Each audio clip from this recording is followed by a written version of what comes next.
की फ्लाइट थी, लेकिन मेरा लंदन जाना ही कैंसिल हो गया। लगता है इस साल मैं लंदन नहीं देख पाऊंगी। भगवान भी ना मेरे साथ ही हर बार गलत क्यों करता है। किसी वजह से राधिका का लंदन जाना कैंसिल हो गया, इसलिए उसने अहमदाबाद वाली फ्लाइट कैंसिल कर दी।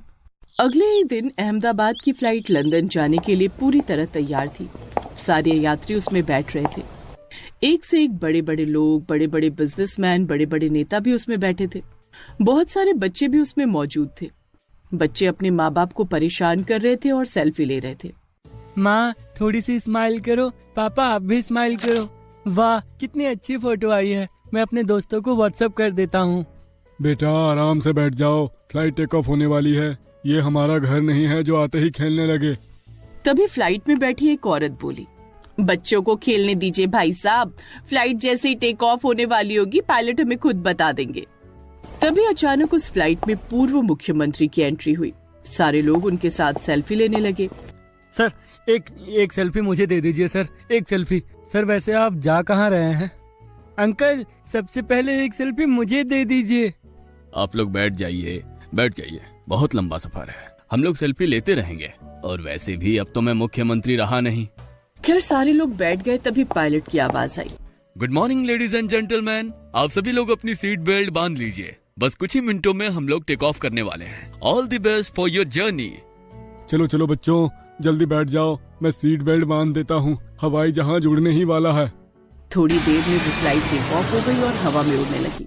सारे यात्री बहुत खुश थे। पूर्व मुख्यमंत्री वाली सीट के ठीक आगे वाली सीट पर एक लड़की ममता बैठी हुई थी। उसने अपनी माँ को वीडियो कॉल की और कहा, माँ ये देखो मेरी ठीक पीछे वाली सीट पर हमारे पूर्व मुख्यमंत्री बैठे हुए हैं। मुझे तो यकीन ही नहीं हो रहा कि मैं मुख्यमंत्री साहब को इतने पास से देख पा रही हूँ। अरे वाह बेटी, जब भी तुम्हारी उनसे बात हो उन्हें मेरी तरफ से नमस्ते बोल देना और ऑटोग्राफ भी ले लेना। ठीक है माँ, जैसे हमारी फ्लाइट लंदन में लैंड होगी मैं ऑटोग्राफ लेकर आपको भेज दूंगी और बोल दूंगी कि मेरी माँ आपकी बहुत बड़ी फैन है। अच्छा माँ अभी मैं रखती हूँ, यहाँ नेटवर्क जा रहा है। धीरे धीरे फ्लाइट 200 मीटर की ऊंचाई पर पहुंची। तभी उस फ्लाइट में सीट नंबर 11A पर एक लड़का विक्रम बहुत ही शांत बैठा हुआ था। तभी उसके बगल वाले आदमी ने कहा, क्या बात है भाई, पहली बार फ्लाइट में बैठे हो क्या? मुझे लगता है तुम्हें डर लग रहा है। नहीं, मुझे बिल्कुल भी डर नहीं लग रहा है। मुझे बस हर सिचुएशन में शांत रहना पसंद है। मैं आप जैसा नहीं हूँ। इतना बोलकर उस लड़के ने अपनी आंख बंद कर ली और सोने की कोशिश करने लगा। तभी एक एयर होस्टेस मनोहर वाली सीट के पास आई और बच्चों को चॉकलेट देने लगी। हाँ हाँ दीदी, मैं सारी चॉकलेट ले लूं? बेटा ज्यादा चॉकलेट नहीं खाते, तुम्हारे दांत खराब हो जाएंगे। तभी पीछे वाली सीट से पूर्व मुख्यमंत्री बोल पड़े, अरे खाने दीजिए भाई साहब, यहाँ की चॉकलेट शुगर फ्री होती है, बिल्कुल नुकसान नहीं करेगी। बच्चों को किसी चीज के लिए मना नहीं करते। अंकल आप बहुत अच्छे हैं, आपको ही हर बार मुख्यमंत्री बनना चाहिए था ताकि हमें हर बार चॉकलेट खाने को मिलती। बच्चों की बातें सुनकर पूर्व मुख्यमंत्री और बाकी लोग भी जोर जोर से हंसने लगे। तो इस तरह फ्लाइट के अंदर हंसी खुशी वाला माहौल था। बस जल्दी से एक बार लंदन आ जाए, मैं मरने से पहले एक बार लंदन देखना चाहता हूँ। तभी अचानक फ्लाइट डगमग डगमग करने लगी। सारे यात्री धीरे धीरे घबराने लगे। पापा ये क्या हो रहा है? देखिए आप लोग घबराइए मत, ऊपर हवा में इतनी ऊंचाई पर थोड़ा बहुत ऐसा होता रहता है, हमारे पायलट सब संभाल लेंगे। लेकिन वहीं दूसरी तरफ दोनों पायलट भी बुरी तरह घबरा चुके थे। इस फ्लाइट के दोनों इंजन अचानक कैसे खराब हो सकते हैं? हमारे हाथों में 300 लोगों की जानें हैं, हमें किसी भी तरह उन्हें बचाना होगा। अगर एक इंजन ठीक होता तो हम लोग फ्लाइट कहीं ना कहीं लैंड करा देते, लेकिन इस फ्लाइट के दोनों इंजन खराब हो चुके हैं, अब कुछ भी नहीं हो सकता। मुझे लगता है यात्रियों से हम ज्यादा देर तक ये बात छुपा नहीं सकते। अब फ्लाइट और भी ज्यादा डगमग डगमग करने लगी। फ्लाइट के दोनों इंजन से धुआं निकलने लगा था। अब पायलट के पास कोई रास्ता नहीं बचा था, इसलिए उसने पब्लिक को सारी बात बता ही दी। यात्रियों हमें माफ कर देना, शायद ये हम सबका आखिरी सफर होगा। इस फ्लाइट के दोनों इंजन फेल हो चुके हैं। सारे लोग जोर जोर से रोने लगे। जय हनुमान ज्ञान गुण सागर, जय कबीर सिंह लोक उजागर, हे भगवान इस बार बचा लो, मैंने ऐसा कौन सा पाप कर दिया था। पापा क्या हम लोग सच में मरने वाले हैं? बच्चों ऐसी बातें मत करो, हमें कुछ नहीं होगा। मुझे कुछ भी हो जाए तुम लोगों को मैं कुछ नहीं होने दूंगा। एयर होस्टेस आप लोग कुछ कीजिए, पायलट को जाकर बोलिए हमें बचा ले। देखिए आप लोग पैनिक ना हो, मैं जाकर पायलट से बात करती हूँ, आप सब लोग सीट बेल्ट बांध कर ही आराम से बैठे रहिए, हमारे पायलट कोशिश कर रहे हैं। हमारी फ्लाइट धीरे धीरे नीचे की तरफ जा रही है, अब हम चाहकर भी कुछ नहीं कर सकते। यार, मैं अभी अभी पायलट बना था, मेरा पूरा परिवार खुश था। मैंने तो पायलट बनने की अपने दोस्तों को पार्टी तक नहीं दी थी। ये मेरी पहली उड़ान है। हे भगवान, ना जाने हम सबका क्या होगा। वहीं दूसरी तरफ सीट नंबर 11A पर विक्रम अभी भी पूरी तरह से शांत बैठा था। उसके बगल वाला आदमी घबराया हुआ था। भाई साहब, तुम अभी तक शांत बैठे हो? अरे हम सब मरने वाले हैं, तुम कौन सी दुनिया से आए हो? हाँ, मुझे पता है कि हम सब मरने वाले हैं, तो क्यों ना हम शांति से मरे। ऐसे चिल्ला चिल्ला कर मरने से क्या हो जाएगा? यार, तू बड़ा अजीब आदमी है। धीरे धीरे इंजन से धुआं निकलकर फ्लाइट के अंदर की तरफ आने लगा। खिड़की से जलता हुआ इंजन यात्रियों को साफ साफ दिखाई दे रहा था। सभी का दिल बुरी तरह धड़कने लगा था। सबको अपनी मौत अपनी आंखों के सामने नजर आ रही थी। ममता, जो लंदन पहुंचते ही मंत्री जी का ऑटोग्राफ लेने वाली थी, उसका रो रो कर बुरा हाल था। अब मैं माँ को क्या बताऊं? क्या मैं उन्हें फोन करके बता दूं कि मैं अब कभी उनसे मिल ही नहीं पाऊंगी?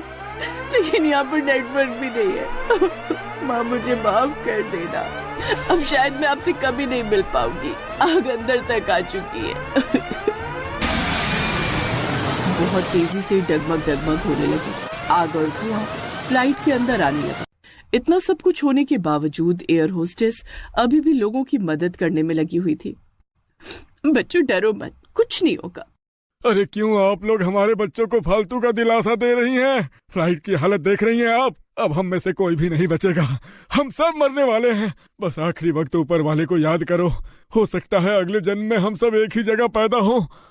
अब दोनों पायलट के हाथों से उस फ्लाइट का कंट्रोल पूरी तरह से छूट चुका था। फ्लाइट अभी अहमदाबाद से बाहर तक नहीं निकल पाई थी कि तभी अचानक वो फ्लाइट किसी बिल्डिंग के ऊपर जा गिरी और वहीं क्रैश हो गई। विक्रम, जो अभी तक शांत बैठा था, उसके बगल वाली खिड़की जैसे ही टूटी, वो खिड़की से तुरंत बाहर कूद गया। उसने अपनी आंखों से उस फ्लाइट को जलते हुए देखा, जहां अभी तक सारे यात्री खुशी खुशी लंदन जा रहे थे। एक ही पल में अब एक एक करके सब जल रहे थे। हे भगवान, तेरा लाख लाख शुक्रिया कि तूने मुझे बचा लिया। लेकिन इन सब का क्या? काश मैं इन सभी लोगों को बचा पाता। विक्रम को भी काफी चोट आ चुकी थी। उसके चेहरे से, शरीर से, हर जगह से खून बह रहा था। वो अपनी आंखों के सामने उस फ्लाइट को दहकते हुए देख रहा था और देखते ही देखते वो वहीं बेहोश होकर गिर गया। थोड़ी देर में वहां पर पूरी फोर्स आ गई। आग बुझाने की कोशिश की जाने लगी। मीडिया वाले भी वहां पहुंच गए। दोस्तों, जैसा कि आप देख सकते हैं कि अहमदाबाद से लंदन जा रही फ्लाइट अहमदाबाद में ही बुरी तरह क्रैश हो गई। 200 से भी ज्यादा यात्री मारे गए। एक यात्री किसी तरह बाहर कूद गया था।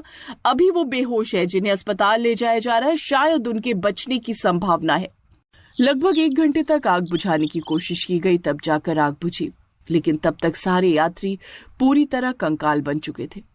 एक पुलिस वाले ने जब बच्चों की डेड बॉडी को उठाया तो उसका मांस पिघल पिघल कर जमीन पर गिरता जा रहा था।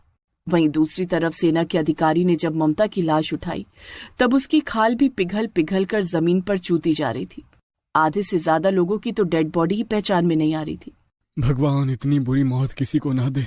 मौत ऊंच नीच नहीं देखती। आज कुछ भी समझ में नहीं आ रहा है कि इनमें से मुख्यमंत्री जी की लाश कौन सी है, आम आदमी की लाश कौन सी है।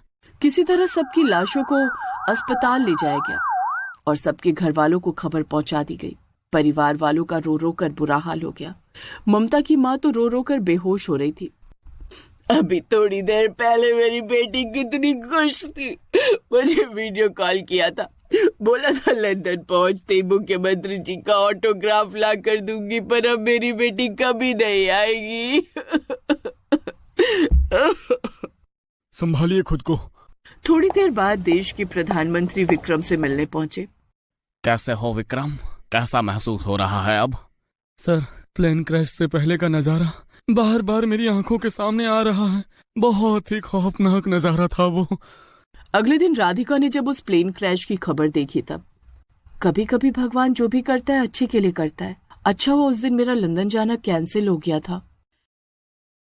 अहमदाबाद हादसे में अपनी जान गंवाने वाले सभी लोगों की आत्मा की शांति के लिए हम सब प्रार्थना करते हैं।